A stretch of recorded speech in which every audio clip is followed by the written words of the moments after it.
नमस्कार, स्वागत है आप सभी दर्शकों का हमारे YouTube चैनल खबरें बिहार लाइव पर। अभी हमें राष्ट्रीय जनता दल के प्रदेश कार्यालय में और हमारे साथ हैं एजाज अहमद साहब। सर, क्या लग रहा है, एक दिन शेष बचा है विधानसभा खत्म होने में, हंगामा कहीं भेंट चढ़ जाएगा इस बार?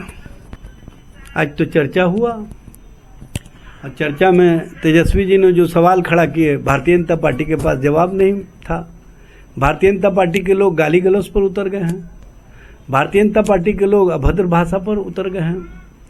डिप्टी सीएम अमर्यादित भाषा बोलते हैं, दोनों का दोनों डिप्टी सीएम।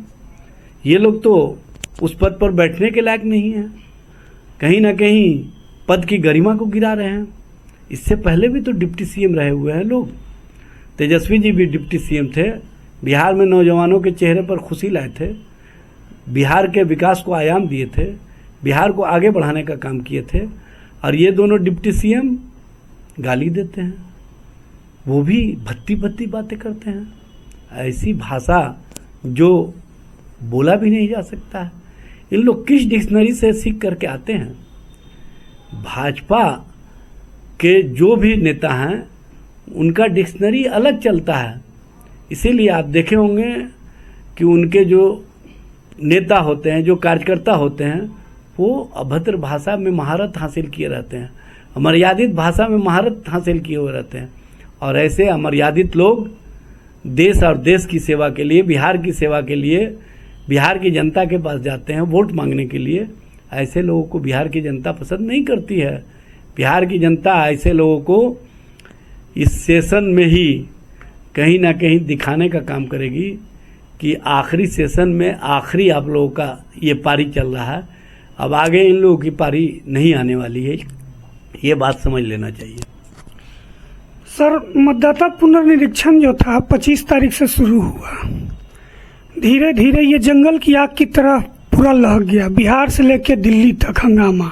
देखिए एक सेकंड सर, सीपीआई पार्टी के लोग जो थे वो कह रहे थे कि ये जो है एनआरसी लागू करने का ये एक तरीका है। क्या इस बात से सहमत है? इसमें सीपीआई के लोग नहीं कह रहे हैं, इसमें तो आप बिहार का आम जन कह रहा है। आप जो डॉक्यूमेंट्स मांग रहे हैं उसमें आप डॉक्यूमेंट्स में बैंक अकाउंट का जो नंबर मांग रहे हैं 1987 का, अब बताइए 1987 का कहाँ से लाएगा? आप जो 2004 के बाद बच्चे पैदा लिए हैं उनसे कहते हैं कि अपने माँ बाप का जन्म प्रमाण पत्र या आवासीय प्रमाण पत्र दो, फिर उस बच्चे से भी जन्म प्रमाण पत्र मांग रहे हैं। तो ये एनआरसी नहीं है तो क्या है? अच्छा ये बताइए, पूरे देश में कहीं भी एनपीआर का रजिस्टर तैयार हुआ है क्या? नेशनल पॉपुलेशन रजिस्टर तैयार हुआ है क्या, जो आप उसमें डॉक्यूमेंट्स में मांग रहे हैं? और जब आधार को आप मान्यता नहीं दे रहे हैं, उसी आधार पर आवासीय भी बनता है, जातीय भी बनता है, तो उसको आप मान्यता दे रहे हैं, तो आप कौन सी राजनीति कर रहे हैं? पासपोर्ट आप मांग रहे हैं, उसी आधार के अनुसार पासपोर्ट बनता है। और जब ब्रिटिश गवर्नमेंट ने भारत सरकार से पूछा कि मैं आपके नागरिक के पहचान के लिए किस प्रमाण को वैधानिक मानूं, किस प्रमाण को मैं ऑथेंटिक मानूं, तो भारत सरकार की ओर से जवाब दिया गया कि जो आधार है वो हमारा नागरिक पहचान का अधिकार है।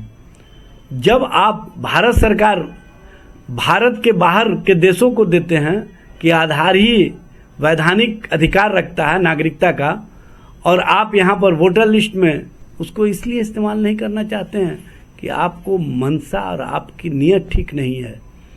आप कहीं ना कहीं गरीबों, शोषितों, वंचितों, पिछड़ों, अति पिछड़ों, दलितों, आदिवासियों और अल्पसंख्यकों को टारगेट करके उनको राजनीति में हाशिए पर पहुंचाना चाहते हैं। लोकतंत्र और लोकतांत्रिक प्रक्रिया को कमजोर करना चाहते हैं।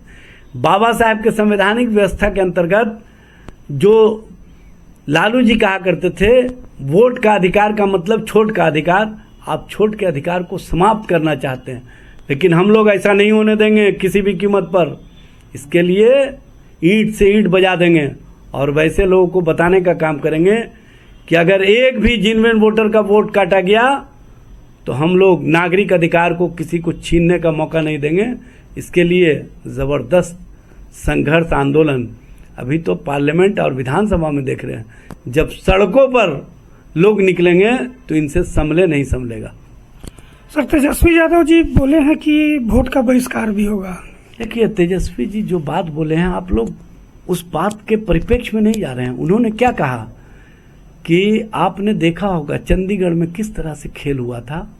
मेयर को जिताने के लिए कैमरा के सामने जो चुनाव आयोग ने खेल खेला था, क्या उसी तरह का लोकतंत्र पसंद है आपको? अगर चाहते हैं तो आप लोग वैसे ही लोकतंत्र के समर्थक बनिए।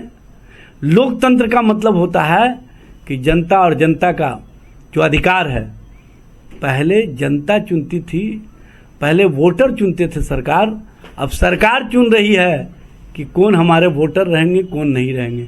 यही फर्क है।